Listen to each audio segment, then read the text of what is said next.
Good evening, everyone. We are so happy to have this moment of sharing the Word of God. Let us pray as we begin. Our Heavenly Father, we thank you for this moment. Lord, you have given us the special grace to listen to your word. Lord, once this word enters our heart, then it will create faith towards you.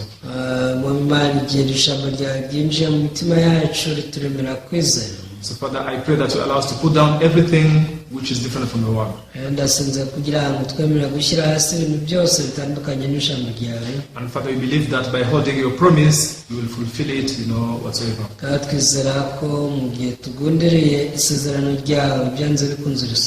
Help all followers, Lord, to gain your heart as they're listening to this word.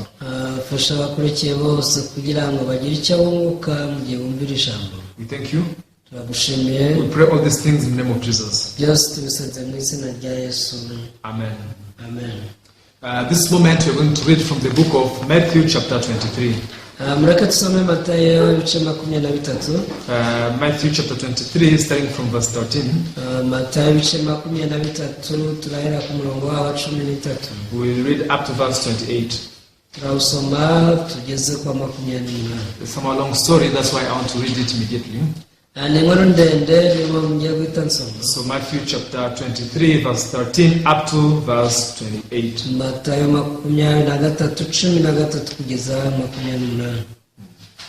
But woe to you, scribes and Pharisees, hypocrites, for you shut up the kingdom of heaven against men, for you neither go in yourselves, now do you allow those who are entering to go in.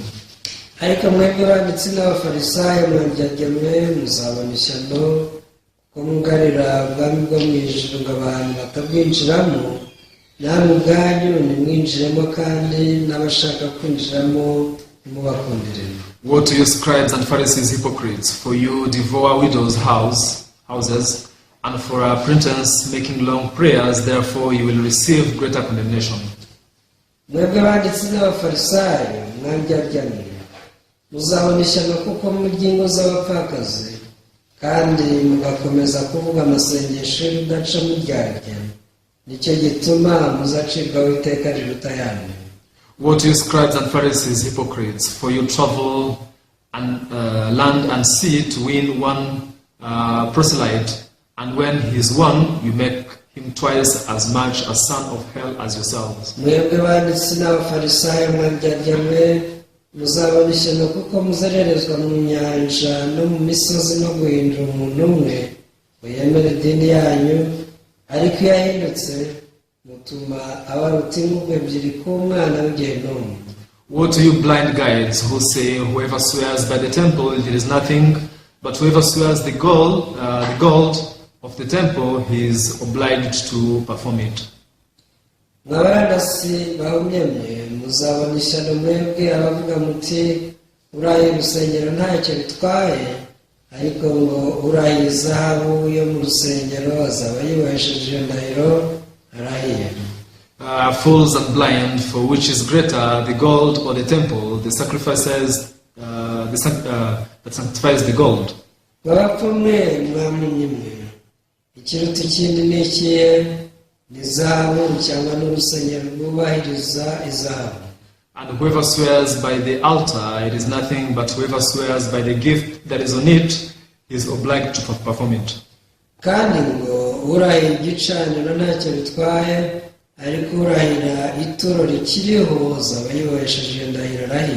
Fools and blind, for which is greater, the gift or the altar that sanctifies the gift?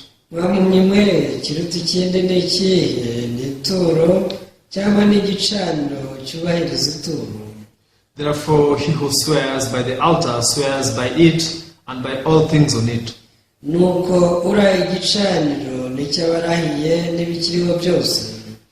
who swears the temple swears it by him who dwells in it. And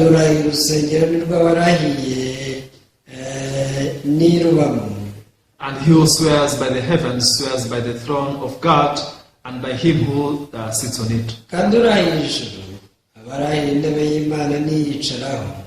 Woe to you, scribes and Pharisees, hypocrites, For you pay tithe of mint and anise and cumin, and have neglected the weightier matters of the law, justice and mercy and faith. These you ought to have done without leaving the others undone. mwebwe banditsi n'abafarisayo mwandyarya muzabona ishyano kuko mutanga kimwe mu icumi n'isogi na anisi na kumino, mukirengagiza amagambo akomeye yo mu mategeko, ariyo kutabera n'imbabazi no kwizera. Ibyo mwari mukwiriye kubikora, na bya bindi nimubireke. Blind guides who strain out a gnat and swallow a camel. Mwabarandasi bahumye mwe, mumimina umubu ariko ngamya mukayimira bumura. Woe to you, scribes and Pharisees, hypocrites, for you cleanse the outside of the cup and dish, but inside they are full of extortion and self-indulgence. Ubwo banditsi n'abafarisayo mwandyarya mwe muzabona ishyano kuko mwoza inyuma y'igikombe n'imbehe, ariko imbere yabyo huzuye ubwambuzi bwanyu no kutirinda. Blind Pharisee, first cleanse the inside of the cup and dish, that the outside of them may be clean also. Wa mufarisayo wumye we, banza woza imbere y'igikombe n'imbehe, inyuma yabyo habone kuba heza. Woe to you, scribes and Pharisees, hypocrites, for you are like whitewashed tombs, which indeed appear beautiful outwardly, but inside are full of dead men's bones and all uncleanness. Mwebwe banditsi n'abafarisayo mwandyarya mwe, muzabona ishyano kuko mumeze nk'ibituro byasizwe ingwa, bigaragara inyuma ari byiza, nyamara imbere byuzuye amagufwa y'abapfuye n'ibihumanya byose. Even so you also outwardly appear righteous to men, but inside you are full of hypocrisy and lowliness. Niko muri namwe, inyuma mugaragarira abantu muri abakiranutse, ariko mu mutima mwuzuye uburyarya n'ubugome. Yes. So now here in the book of Matthew chapter 23, we see Jesus, seriously rebuking Pharisees and scribes. Matayo igice cya 23 tubona Yesu ari gucya abafarisayo akomeje n'abanditsi. When we read these words now, we see that Jesus spoke very harsh words. Yisomye iki gitabo ubona ko Yesu yavugaga amagambo akakaye. Even though this is a harsh rebuke. Nubwo yabacyaga yakoresheje amagambo akakaye. But on the other hand, it is full of love. Ariko yari amagambo yuzuye urukundo. Because Jesus also loved the Pharisees and scribes. Yesu yakundaga abanditsi n'abafarisayo nabo. And he wanted them to change their heart and believe in him. Yesu yifuza ko bahindura imitima yabo bakamwizera. So what is their problem? Yesu bari bafite ikihe kibazo? This is what we're going to discuss tonight. Iki nicyo tugiye kuganira uyu mugoroba. If you clearly understand the problem of Pharisees and scribes, turamutse dutawe ikibazo abafarisayo n'abanditsi bari bafite, it will also help us evaluate our spiritual life. biradufasha kugenzura natwe ubuzima bwacu bw'umwuka. Everyone, this Bible is a mirror that reflects our heart. Bibiliya mukwiye kumenya ko ari ikirori twireberamo. Because we don't know what is in our heart. Ntabwo tuzi biri mu mitima yacu. So God has spoken in detail everything that contains in the heart of man. Ariko Imana yavuze byose mu buryo burambuye nk'uko biri mu mutima w'umuntu. However, those who don't believe in God, ariko abatizera Imana bo, they just believe their thoughts ababizera intekerezo zabo and their judgment. ndetse no guca imanza kwabo. However, we can clearly see that those things are different from the Bible, the Word of God. Ariko tubona ko ibyo byose biba bitandukanye n'ijambo ry'Imana tubona muri Bibiliya. Now today we are so thankful for having this Bible in our hands. uyu munsi turashima Imana ko dufite Bibiliya mu ntoki zacu. Now all people want to go to heaven. Abantu bose ubundi bashaka kujya mu ijuru. And now by doing the religious things, by going to church, they want to have the way to go to heaven. Rero iyo bajya mu rusengero bagakora imirimo y'itorero babifuza kujya mu ijuru. However, on the other hand, we see Satan who is living deceiving human being ever since. Ariko ku rundi ruhande tubona Satani washuka abantu kuva kera kose. After Jesus died and went back to heaven, kuva Yesu yapfa akazuka agasubira mu ijuru. now Jesus did not just leave his disciples. Ntabwo Yesu yasubiye mu ijuru ngo asige abigishwa. However, Jesus gave them a promise that he will stay with them up to the ends of the world. Ahubwo yabahaye isezerano aravuga ati nzabana namwe iteka ryose kugeza ku mperuka y'ibintu. Which means although he ascended up in heaven, but he stayed together with them in another form. Bivuze ko nubwo yagiye mu ijuru ariko yaragarutse abana nabo mu bundi buryo. So now Jesus sent the Holy Spirit to stay with the disciples. Yesu yohereje Mwuka Wera ubana n'abigishwa. And he left all the power, all the gift that he had with the disciples. Rero imbaraga zose n'impano zose yari afite yabisigiye abigishwa be. Now we can see in the book of Acts, when they received the Holy Spirit, they preached the gospel and 3,000 people received salvation. Tubona neza ko mu byakozwe n'intumwa ubwo bakiraga Mwuka Wera babwirije ubutumwa bwiza abantu 3,000 bahita bakira agakiza. Now when Jesus died, Satan was very happy. Ubwo Yesu yapfaga Satani yaranezerewe. He thought the work of the gospel is going to stop. Yatekereje ko umurimo w'Imana ugiye guhagararira. However, because the disciples also received the same power as Jesus, Arakura ko abigishwa bakira imbaraga mu za Yesu. now they were doing the same work as what Jesus did. Batangiye gukora imirimo Yesu yakoraga. Now Satan was very fearful. Satani yarababaye, yagize ubwoba bwinshi. And now Satan did his best to fight this work. Yatangiye gukora iyo bwabaga ngo arwanye uyu murimo. Because of that, he used these people. Yakoresheje aba bantu. Now he used Pharisees, scribes, and the priests and the high priests. Yagiye akoresha abafarisayo n'abanditsi n'abatambyi bakuru. Now the religious people of that moment began to persecute the church so strongly. Abanyedini b'icyo gihe batangiye gutoteza itorero cyane. Everyone who believed in Jesus was arrested. Uwizeye Yesu wese yarafatwaga. Others were beaten, they were put into jail. Abandi barakubiswe, abandi barafungwa. Now we can see even many of them also lost their lives. Now they died, of that persecution. Tubona ko benshi bishwe bakabura ubuzima muri ako karengane. So now this is how Satan was fighting this gospel. Kuko niko Satani yashatse kurwanya ubutumwa bwiza. He thought that by persecuting the Christians now he can extinguish the fire of the gospel. Yatekerezaga yuko nakoresha gutoteza abakristo arazazimya umuriro ubutumwa bwiza wari watse. However, Satan he failed in this battle. Ariko intambara Satani yarayitsinzwe. The persecution could not quench the fire of the gospel. Akarengane nta kintu kigeze gakora na gito ngo kazimye umuriro w'ubutumwa bwiza. Instead of them, being silent, aho kugira ngo butuze, now the gospel was preached even more harder. ahubwo bwarushaga gusakara bubwirizwa. Now the disciples, they were scattered in all the places around the world. Akarengane katumye abigishwa batatanira hirya no hino ku isi. Now Satan could not defeat them Satani yabashe kubanesha because the power of Jesus was with them.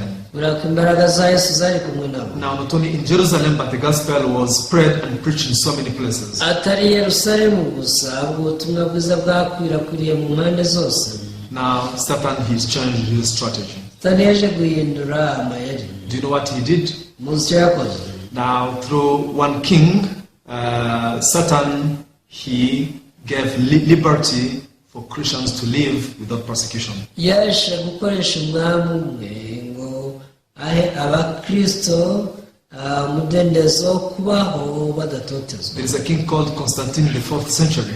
Hari umwami w'abami witwa Constantine mu kinyejana cya kane. Now he offered freedom and liberty for Christians to live. Muri icyo gihe yatanze umudendezo mu bakristo babeho bidegembya. Now from then on there was no persecution. Kuva icyo gihe ntawongeye gutoteza umukristo. And now many Christians now began to live peacefully. Abakristo benshi batangiye kubaho mu mahoro. And because of that, some of them, they lost the heart also to preach the gospel. Ibyatumye bamwe batakaza umutima wo kubwiriza ubutumwa bwiza. However, also this could not quench the fire of the gospel. Ariko ibi nabyo ntibyacecekesheje ubutumwa bwiza. There are many who kept preaching this gospel. Hari abantu baje kumenya ubutumwa bwiza barabubwiriza. Now that strategy could not quench the spirit of preaching the gospel to the church. Rero ayo mayeri ntabwo yigeze ahagarika itorero mu kubwiriza ubutumwa bwiza. Then do you know what Satan did? Muzi icyo yakurikijeho? Next, Satan wanted to destroy the Bible. Noneho Satani yagerageje kurimbura Bibiliya. Now he did his best so that people cannot read the Bible. Yakoze iyo bwabaga ngo abantu batazashyikira Bibiliya. Now in the Middle Age, mu myaka ya kera, only the priests and the bishop were allowed to own the Bible and to read it. mu gihe cya Mwayinaje uretse abapadiri bonyine n'abatambyi nibo bemererwa gusoma Bibiliya. So many people could not know the truth. abantu benshi ntibabashe kumva no kumenya ukuri. Whatever they are told now, they could only accept that. Ibyo babwirwaga nibyo bemeraga. And now, if you're found with the Bible, you have to be punished, seriously. Iyo basanga gutunza Bibiliya baraguhanaga cyane. However, through Martin Luther, Ariko binyuze muri Martin Luther, towards the 1960s, now Martin Luther arose, and now he discovered the gospel and he began to preach the true gospel. Gera ahinga mu kinyejana cya 16, Martin Luther yatangiye kubwiriza ubutumwa bwiza. And by the help of Gutenberg, now they invented now the technology of printing. Hamwe n'ubufasha bwa Gutenberg bahise bahimba uburyo bwo kubona impapuro cyangwa se kwandika ku mpapuro. So from then on, many manuscripts of the Bible were printed, were multiplied, and they began now to be spread among people. Icyo gihe nibwo impapuro nyinshi zatangiye gusohorwa zanditseho hanyuma zikwirakwizwa mu bantu. Even though Satan did his best now to destroy this Bible, nubwo Satani yakoze ibishoboka byose ngo abuze Bibiliya gukwira, on the other hand, God was working very hard ariko ku rundi ruhande Imana yakoraga cyane to protect the Bible. ngo irinde Bibiliya. Not only that, but also to multiply it and to spread it, all over the world. Atari kwirinda gusa, ahubwo no gukorwa kwazo nyinshi ngo zikwirakwire mu isi yose. So in that 15th century, there has happened something called the Christian Reformation.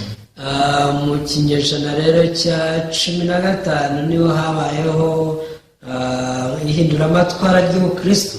Now they arose the true born-again churches that were preaching the true gospel, formed by Martin Luther. Hahagurukijwe abakristo bavuze ubwakare by'ukuri binyuze mu iryo hinduramatwara ry'Ubukristo na Martin Luther. Now you can see that from the beginning, now Satan, he never ceased to disturb the work of the gospel. Tubona rero kuva kera kose Satani atigeze ahagarara kubangamira umurimo w'ubutumwa bwiza. From the time Jesus was to be born in this world, kuva Yesu yaza mu isi, yaje kuvukira mu isi, through King Herod, Satan was working very hard to kill Jesus. binyuze mu mwami Herode, Satani yarakoze cyane ngo Yesu yishwe. In the time of the first church, no mu itorero rya mbere, through the persecution, binyuze mu karengane, and also through the liberty and freedom, no mu gutanga umudendezo wo kwidegemvya, by removing the Bible. no gushaka gukuraho Bibiliya. Each and every time Satan was doing his best to stop this work of the gospel. Buri gihe cyose Satani yabaga akora ngo ahagarike umurimo w'ibwirizabutumwa. However, he continuously failed. Ariko buri gihe yaratsindwa. Now when he failed to destroy the Bible, ngo yatsindwaga kurimbura Bibiliya, do you know another strategy that Satan began to use? ngo abamuzi amayeri none Satani yatangiye gukoresha. Now Satan realized that I cannot destroy the Bible. Satani yaje gutabara ati ntabwo narwanya Bibiliya ngo nyikureho. Then what can I do? Ese nzakora iki? Now Satan, he made another strategy which is the most difficult and most strong one, yahimbye amayeri, ariyo mayeri mu by'ukuri akomeye kandi akazi, which human being cannot realize. hanyuma naho umuntu adashobora gutahura. That one is still working even today. n'uyu munsi niyo ari gukora. Everyone, if you're not careful, uramutse utitonze, you can easily fall into the deceit of Satan without you knowing. ugwa rwose mu mitego ya Satani nawe ubwawe utayireba. Now Satan couldn't destroy this Bible. Satani yananiwe kurimbura iyi Bibiliya, He allowed people to have the Bible. ariko yemerera abantu gutunga Bibiliya. Yes, he let them read it. arabareka barayisoma, He let them go to the church and have the services. arabareka bajya mu nsengero rwose baraterana. However, he did not allow them to believe only in the word of God. ariko ntiyabakundiye kwizera ijambo ry'Imana ryonyine gusa. Now today Satan is working to let people believe the word of God, but mixing also their own thoughts, their own idea. uyu munsi Satani areka abantu ngo bizere ijambo ry'Imana ariko barivange n'ibitekerezo byabo. That's why the mixture of the word of God and human thoughts,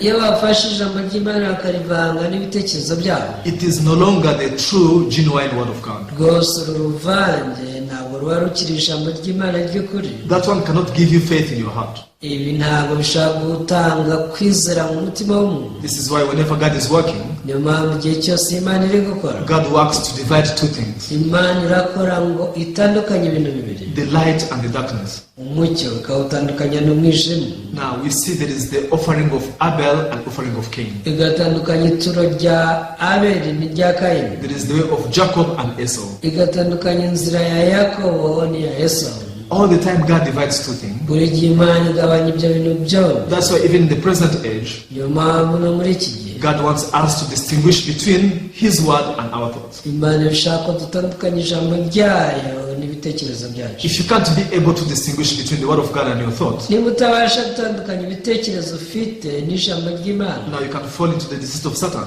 ugwa mu mitego ya Satani. You find yourself believing the word of God one side, but also you believe your thoughts also. Ukisanga wizera Imana mu ruhande rumwe, ariko mu rundi ukizera n'ibitekerezo byawe. Now I'm revealing you the scheme and now the deceits, the traps of Satan. Ubu ndi kubereka ikigoyi n'imitego ya Satani. So God has revealed everything openly in the Bible. Imana yaduhishuriye byose nta kisize muri Bibiliya. What's the problem of Pharisees and scribes? None abafarisayo n'abanditsi bari bafite ikihe kibazo? It's not that they were not using the Bible. Si uko batari bafite Bibiliya. It's not that they were not proclaiming the word of God from their mouths. Si uko batavuga ijambo ry'Imana mu kanwa kabo. Yes, they did all that. Ibyo byose barabikoze. But now the problem is that they also mixed it with their thoughts. Ariko ikibazo nabo bari banze n'ibitekerezo byabo. Now by mixing, the word of God with their thoughts, Ubwo bavanga ijambo ry'Imana n'ibitekerezo. they made another doctrine, a religious doctrine that has nothing to do with the true faith. Bahimbye ikindi kintu, idini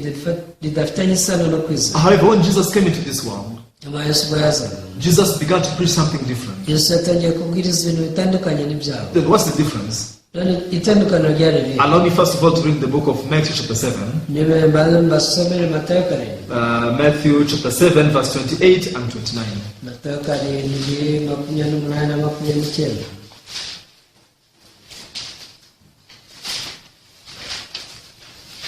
So when you look at here, Matthew chapter 7 verse 28, the Bible says like this. Matayo karindwi 28 Bibiliya iravuga ngo, And so it was when Jesus had ended these things that the people were astonished at his teaching. Yesu amaze kuvuga ayo magambo yose, abantu batangazwa no kwigisha kwe. For he taught them as one having authority and not as the scribes. Kuko yabigishaga nk'ufite ubutware ntase n'abanditsi babo. Now this is what the Bible says. Iki nicyo birivuga. When Jesus came, he taught people something different. Yesu ubwo yazaga yigisha abantu bitandukanye. Different from what the scribes were teaching them. Bitandukanye n'ibyo abanditsi babigishaga.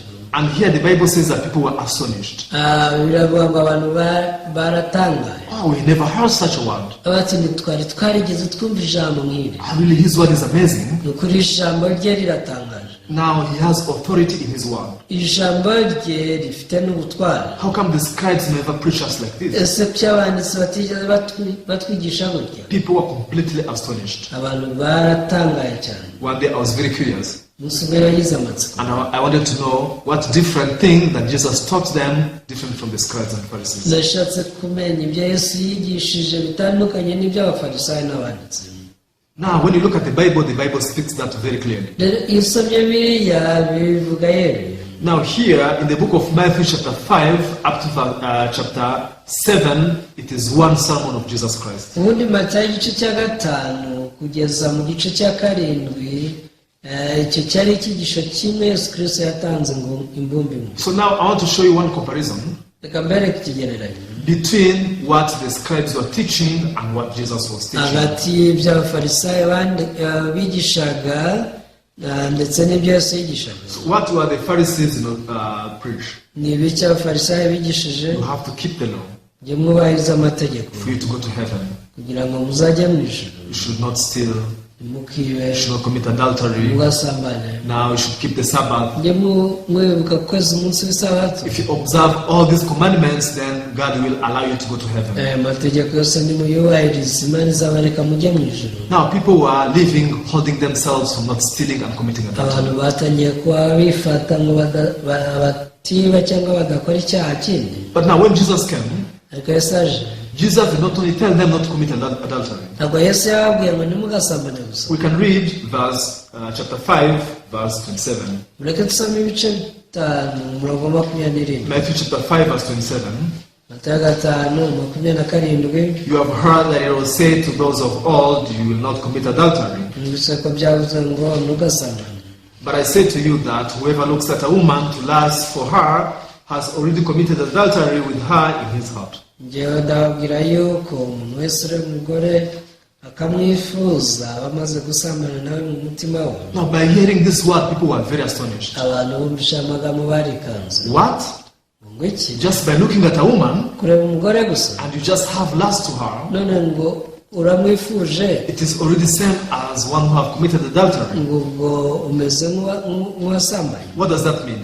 ese bishatse kuvuga ngo Everyone is an adulterer. uzi ko abantu bose ubwo ari abasambanyi. Now, according to the teaching of the scribes, ugendeye ku nyigisho z'abanditsi, if you sleep with another woman who is not your wife, then that is adultery. nuryamana n'umugore utari uwawe urusambanyi. Then people were thinking, really, we are good Christians, we are holy because we have never slept with other women. kugeza icyo gihe abantu baba bati twebwe turi abere rwose ntitwigeze turyamana n'abagore b'abandi. We are fine, we can go to heaven nta kibazo rwose twajya mu ijuru because we didn't commit adultery. ntitwigeze dusambana. But when Jesus came, ariko Yesu aje he spoke something completely different. cyangwa ikintu gihabanye n'icyo. Actually, Jesus made the law even more difficult to keep. ubundi Yesu yakomeje amategeko mu buryo nta n'uwari kubasha kuyubahiriza. Because Jesus wanted to plant now judgment in the hearts of people. Yesu ashaka kubiba urubanza mu mitima y'abantu. Unless people become sinners from the core of their hearts, ubundi abantu badahindutse abanyacyaha biturutse ku ndibaza imitima they can yabo, never receive salvation. nta n'umwe wakwakira agakiza. Unless people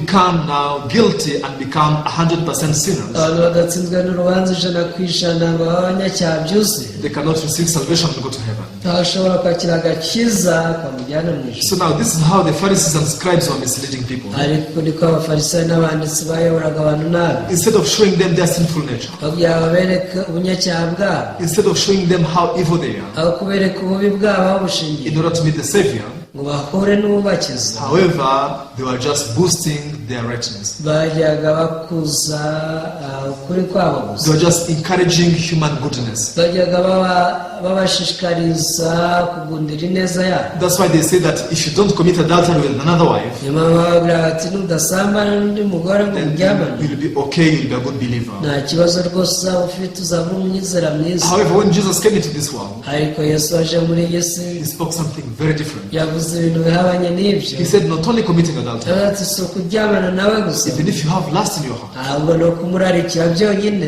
you have already committed adultery. wamaze gusambana nawe. Now, by hearing the word of Jesus, ubwo bumvaga ijambo rya Yesu people were very surprised. abantu baratangaye cyane. And now one thought came to their hearts. igitekerezo kimwe cyabajemo, Hey, you know what?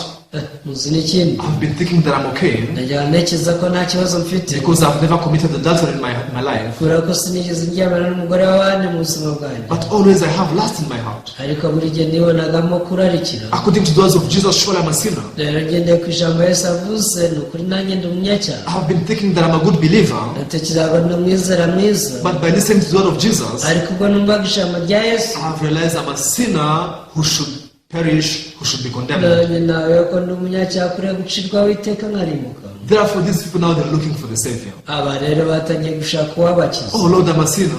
bati nyagasani ndi umunyacyaha, If I die like this, I'll go to hell. nimpfa gutya nzajya mu rutazi. Lord, how can I receive salvation? ese nakwakira agakiza gute? I have been cheated by the scribes for many years. none warashutswe n'abanditsi inshuro nyinshi, But now I've come to know the truth. ariko dore menya ukuri That even lust is sin before God. ko no kuba ndarikira umugore w'abandi ari ubusambanyi, ari icyaha kiri mu Surely mutima wanjye. I cannot keep the commandment. ukuri sinabasha kubahiriza amategeko, I cannot observe the laws of God. sinabasha kumvira amategeko y'Imana. Oh God, I need a Savior. nyagasani Imana nkeneye umukiza. Now, through the words of Jesus, their hearts were led to meet the Savior. binyuze mu magambo ya Yesu imitima yabo yayobowe ku mukiza, However, through the teachings of the Pharisees and scribes, ariko binyuze mu nyigisho z'abanditsi they were just misleading people. bayoboraga abantu nabi. Now, because of that, in the chapter 23 of Matthew, now Jesus began to rebuke the Pharisees and scribes. ibi byatumye muri Matayo 23 Yesu atangira kubacyaha. So the story that we read is very long, but I'm going to read some few iyi verses. nkuru twasomye ni ndende cyane, ariko ndabasubiramo imirongo imwe imwe. Let's go back to Matthew chapter 23. dusubire muri Matayo 23 Now, verse 24.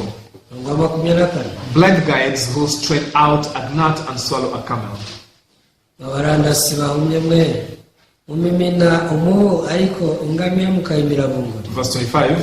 25. Woe to you, scribes and Pharisees, hypocrites, for you cleanse the outside of the cup and dish, but inside they are full of extortion and self-indulgence. mwebwe abanditsi n'abafarisayo mwangerya mwe muzabona ishyano, kuko mwoza inyuma y'igikombe n'imbehe, ariko imbere yabyo huzuye ubwambuzi bwanyu no kutirinda. So the style of the religious life of Pharisees and scribes uburyo abafarisayo n'abanditsi babagaho was only to care on the outward part. kwari ukwita ku bigaragara inyuma gusa. And now they clean the outward part. Bajyaga biyeza inyuma, They wash only the outer part. bakoza igice cy'inyuma, But now they didn't care about the inward part. ariko ntibitaga ku gice cy'imbere. Of course, because they didn't know what is the inward part. birumvikana ntibari bazi igice cyaho cy'imbere uko kimeze. Now let me give you an example.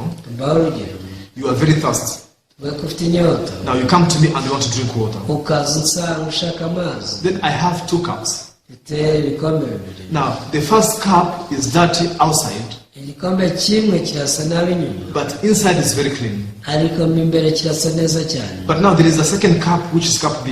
ariko hari ikindi gikombe Now this one on the outer part is very clean, inyuma rwose kirogeje kirasa neza, but inside is very dirty, full of dust. ariko imbere cyuzuyemo imyanda n'umukungugu. Then you are very thirsty and you want to drink water. kandi ufite inyota cyane ushaka kunywa amazi. So which one can you use? ese ubwo wakoresha iki?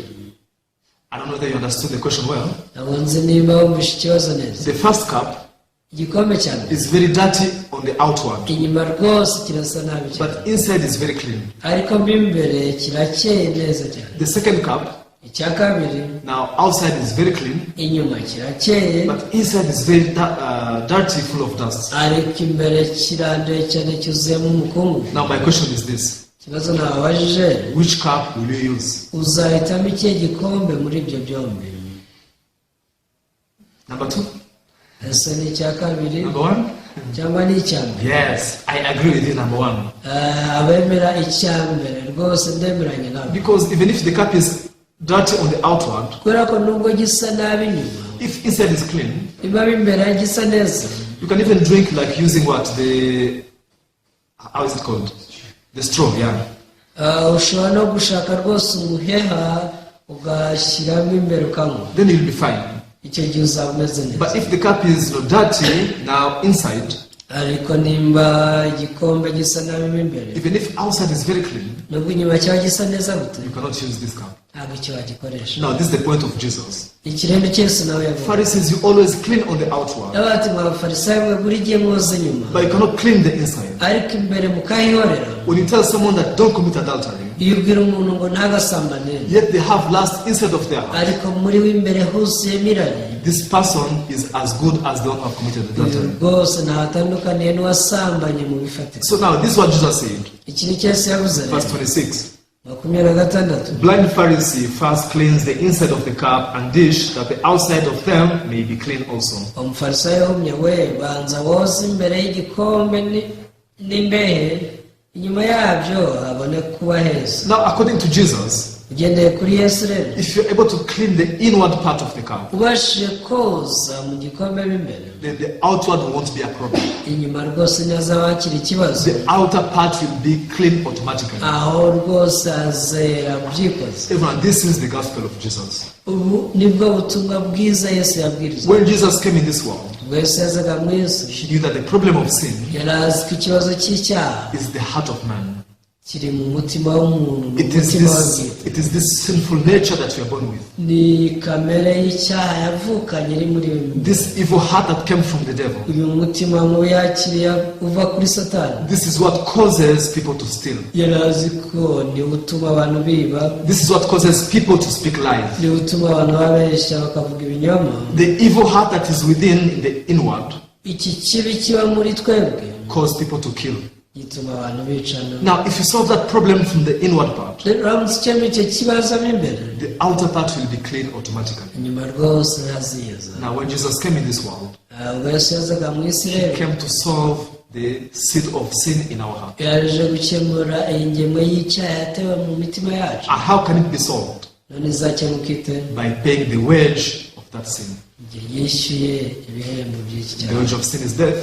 ibihembo by'icyaha n'urupfu. Therefore, he died on the cross impamvu yapfiriye ku musaraba, in order to clean our heart. ngo yose imitima yacu. When our hearts are washed by his blood, mu gihe rero imitima yacu yogejwe n'amaraso ye, even our life gets to change automatically. ubuzima bwacu nabwo bugenda buhinduka byikoze. We begin to live following Jesus. dutangira kubaho dukurikira Yesu, We begin to change even our behavior. dutangira kubaho n'imyitwarire yacu ihinduka. Now, Jesus is able to lead our life into a holy life. Yesu abasha kutuyobora mu buzima bwera butunganye. When you read the book of Romans chapter 10, Dusomye mu gice cy'icumi. there is something very important here Apostle Paul spoke about. Hari ikintu cy'ingenzi nubwo Pawulo yavuze. So I will read chapter 10 of Romans before I end. Reka mbasomere abara mu gice cya 10 mbere yo gusoza. Romans chapter 10 verse 1 up to verse 4. Abara mu gice cya 10 umurongo wa mbere gushyika ku wa 4. Brethren, my heart's desire and prayer to God for Israel is that they may be saved. Bene data, by'umutima wanjye wifuza n'ibyo nsabira Abisirayeli ku Mana ni ukugira ngo bakizwe. For I bear them witness that they have zeal for God, but not according to knowledge. Ndabahamya yuko bafite ishyaka ry'Imana ariko ritava mu bwenge. For that they, being ignorant of God's righteousness and seeking to establish their own righteousness, have not submitted to the righteousness of God. Kuko bari batazi gukiranuka kw'Imana uko ariko bagerageje kwihangira gukiranuka kwabo ubwabo bituma basuzugura gukiranuka kw'Imana. For Christ is the end of the law for righteousness to everyone who believes. Kuko Kristo ariwe amategeko asohoraho kandi niwesha uwizera wese gukiranuka. Now here the Bible says that my prayer for Israel is that they may be saved. Biravuga ngo isengesho ryanjye ni uko nsabira Abisirayeli gukizwa. Apostle Paul is praying for Israel to be saved. Pawulo arimo asengera Abisirayeli ngo bakire agakiza. These are the Jews. Abayahudi. These are the Pharisees and scribes, the high priests, and all their followers. Ni ukuvuga ngo b'abafarisayo n'abanditsi ndetse n'ababayobotse bose. Even Apostle Paul once he used to be one of them. Intumwa Pawulo nawe yahoze abarimo. But one day he realized they don't have salvation. Ariko umunsi umwe yatawe ko nta gakiza bafite. Therefore, in Romans chapter 10, now he's praying so that they may receive salvation. Byatumye umubare mu gice cya 10 atangira kubasengera ngo bakire agakiza. Now, in the eyes of the servant of God, Mu maso y'umugaragu w'Imana they have no salvation. yabonaga nta gakiza barakira. But what about on their side? Ase babitekezaga bate? They thought we have salvation. Bati twebwe dufite agakiza. Don't you sing the praises? Turaririmba. Don't you pray every day? Turasenga buri munsi. However, that is not the standard to determine salvation. Ariko ibyo si byo rwose shingiro ry'agakiza. Because Apostle Paul said, yes, they have zeal. Intumwa Pawulo ati nibyo bafite ishyaka ry'Imana. But problem is not according to knowledge. Ariko ikibazo ni ishyaka ritava mu bwenge. And what's their problem? Ikibazo bafite ni iki? Verse 3. Kiri mu murongo wa 3. For they being ignorant of God's righteousness and seeking to establish their own righteousness. Kuko ngo bari batazi gukiranuka kw'Imana uko ariko bagerageje kwihangira gukiranuka kwabo ubwabo bituma basuzugura kw'Imana. And now it resulted for them not having submitted to the righteousness of God. Ibi byatumye basuzugura gukiranuka kw'Imana. Even where righteousness comes, ese gukiranuka kuva he? the righteousness accepted into heaven, Gukiranuka kwemerwa mu ijuru it comes from God. ni ukuva ku Mana. But problem, because of being ignorant to that, Ariko kubera kutabimenya they are trying to establish their own righteousness. abantu bagerageza kwimika gukiranuka kwabo. What is it? Ni ukuhe? By trying to keep the law, Kugerageza kubariza amategeko. trying to become good people on their own. Kugerageza kuba abantu beza ku giti cyabo. However, all they can do is only changing their outer part. Ariko ibyo babasha gukora no guhindura imyitwarire yabo inyuma gusa. They have no ability to change their heart. Nta bushobozi bafite bwo guhindura imitima yabo. This is why Apostle Paul was sincerely praying for them. Iyi niyo mpamvu intumwa Pawulo yabasengeye cyane. God, please allow them to realize that they have gone astray. Avuga ati Imana kwinginze ubemere gutahura ko bayobye. Allow them to put down their own righteousness. Ubemere kwakira gukiranuka kwawe. Allow them to put down their own righteousness. Ubemere gushyira hasi gukiranuka kwawe. So that they may receive your righteousness by believing in Christ Jesus. Kugira ngo bakire ukwawe binyuze mu kwizera Yesu Kristo. So, dear followers, Bakundwa, even us who are living today, natwe turi kuba muri ubu. I really hope you check your heart. Niringiye ko twagenzura imitima yacu. Don't you really try to establish your own goodness? Ese nujya ugerageza kwimika ineza yawe? Don't you really try to perform religious works, thinking that now you are trying to please God? Ukagerageza gukora imirimo y'idini utekereza ko ariko kunezeza Imana. The Bible says that is washing the outer outward. bivuga ko byari koza rwose inyuma y'igikombe n'imbere. However, the real part that needs to be washed is the inward part. ariko ahantu h'ukuri hakeneye kozwa ni mu mutima imbere, And that can be done only by Jesus Christ. nyamara ibyo bikorwa na Yesu wenyine. So I really hope you also discover the heart of God through this scripture. niringiye ko twatahura umutima w'Imana binyuze muri ibi byanditswe. I thank you very much for following. ndabashimiye gukurikira. Today I'll speak up to here. uyu munsi ndasoreza hano. Let us pray and we end. reka dusenge dusoze. Our Heavenly Father, we thank you for this time. data wo mu ijuru tugushimiye aka kanya. Lord, for so long time we have been deceived by Satan. nyagasani twashutswe na satani igihe kinini. Satan, he never give up. He continuously tried to deceive people. satani yigeze atuza, yakomeje gushuka abantu. But Lord, I pray that this moment to allow us to discover your heart, which is in the gospel. ariko nyagasani ndasenze ngo muri aka kanya twemere gutahura umutima wawe wishe mu butumwa bwiza. Father, we can only be righteous by believing in the works of Jesus. data twaba bakiranutse turamutse twizeye imirimo ya Yesu gusa. So please allow us to put down our own righteousness. twemera gushyira hasi gukiranuka kwacu. Lord, we thank you. nyagasani turagushimiye. Bless all followers. umugisha abadukurikiye bose. We pray all these things in the name of Jesus. byose tubisenze mu izina rya Yesu. Amen. amen.